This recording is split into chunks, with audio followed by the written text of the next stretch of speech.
Okay, so in terms of the biggest difference, right? So usually first thing is whenever there is a Dharma event in Vietnam, I will often be a volunteer, and especially I will help work in the back, preparing the food and everything. So to me, it is Rinpoche or His Eminence, Gawato Khampa Rinpoche, is very distant. He is like, it's like a king versus like a media, like a humble cái người bình thường là gì ta? Peasant. Well, I would say so. That's the word that I would use. So like it's like a king versus a normal petty peasant. So someone who is too small, too tiny, too belittle for him to notice, to know. And that was like from my humble beginning. That was how I felt. So when I signed up for this trip, I only had like the biggest reason then was that okay, finally maybe I would have a chance to get closer to the masters, to the lamas, to His Eminence as well, and so the goal there was to like seek advice from him. I had a lot of questions, and usually when I look at Rinpoches, or even when I look at my masters, they are all occupied. They have a lot of work, they had a lot of tasks to do, a lot of events to prepare, and so I simply seek to serve them. And sometimes I would keep the questions to myself, and would like quietly seek answers like from different sources, maybe like from a sharing, from a lesson that my master or Rinpoche has shared somewhere else. But I didn't feel like I would ever have the chance to directly ask them and ask for an answer. So for me, the trip was mainly for that purpose. Felt like, yay, finally I can meet Rinpoche. And one other thing is that different from the other trip, one of the other trips to another country like Malaysia or to India, is that I feel like usually Vietnamese people or a lot of my young friends, my other Dharma friends, what they are after when they sign up for an event or a trip is to receive the initiation. But the thing is, this trip to me, even though there was no initiation here, right? But I felt like I wanted something beyond that. I was seeking something beyond the initiation. Because I feel like initiation or empowerment or anything, eventually it comes down to ourselves, like whether we practice or not. So like having the support, having the energy, receiving the energy, like something that I think I lack, something I didn't have, I didn't receive a lot, is like more precious to me than any other initiations, because like I know I already have my own practice to do. I haven't finished the practice that I vowed to do, that I promised to do.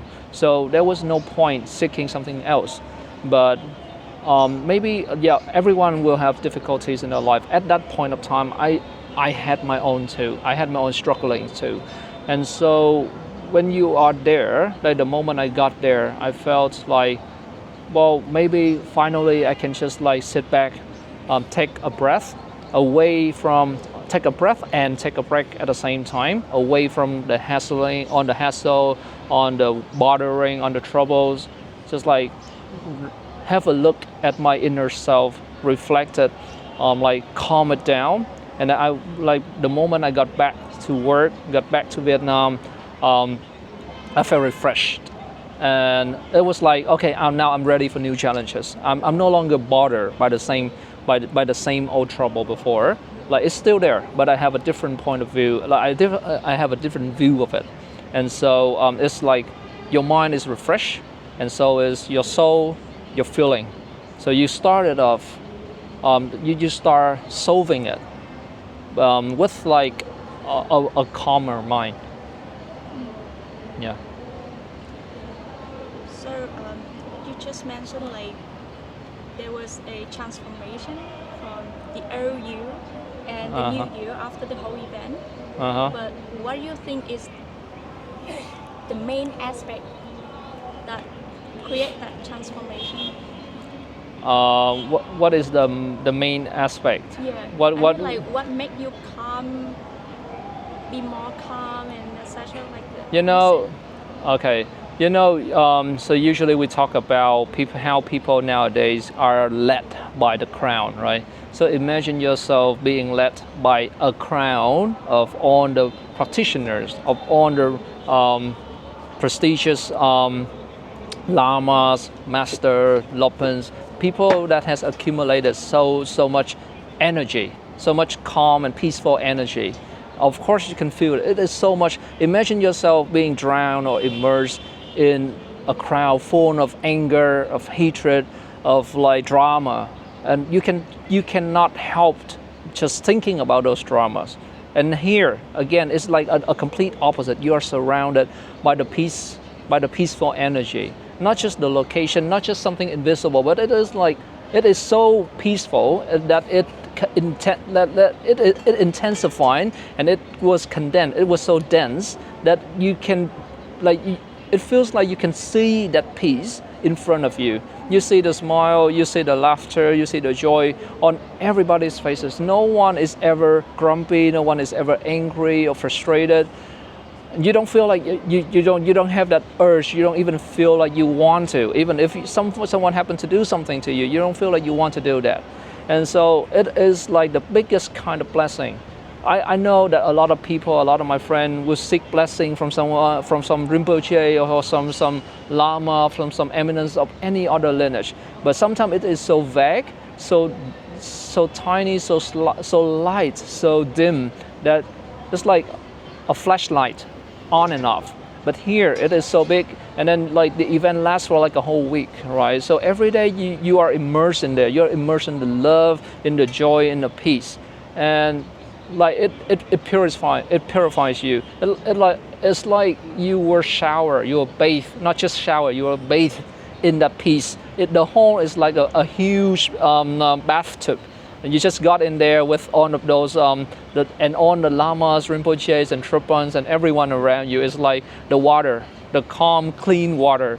And if you compare it to Vajrasattva, you would say like it is like an embodiment of Vajrasattva. It purifies everything. Yeah. Yeah. And I was impressed when you say that it's not a homecoming, but it's home fighting for you. Can you share more about it? Okay, so because like my friend told me that among the themes that people would be looking at a trip, and she one keyword that she mentioned was homecoming. So to me, my feeling is that maybe for someone else who is like who has been practicing for a long time, like a long-term practitioner, maybe to them they have traveled so much, they have been to Nepal, they have been to India, they have followed the master to everywhere. And so to them it's like going back to their home. They're so familiar with it. Maybe they even know the roads and the streets in Nepal better than in Vietnam, in Ho Chi Minh City. For me, it was my very first trip. And also to be honest, I don't like, for a while I haven't talked much to anyone. I just simply find the peace like at home. I just want to go home with my cats and trees and enjoying the chilling vibe and the relaxation there. I don't feel like having to talk to anyone, and I don't feel like anyone can feel me or anyone can share that energy with me. So when I got to Nepal, to the home, it felt like everyone there is the same as me. It's like, oh, I finally found somewhere where people have the same kind of feeling, have the same like vibe, the same atmosphere, the kind of emotions that we are after, that we seek, that we want to be in. Everyone is just so, it's like you go there, từ xí cho home fighting. Yeah, từ xí cho nói lại chỗ đó. Một đoạn cuối ha, tức là so the moment you go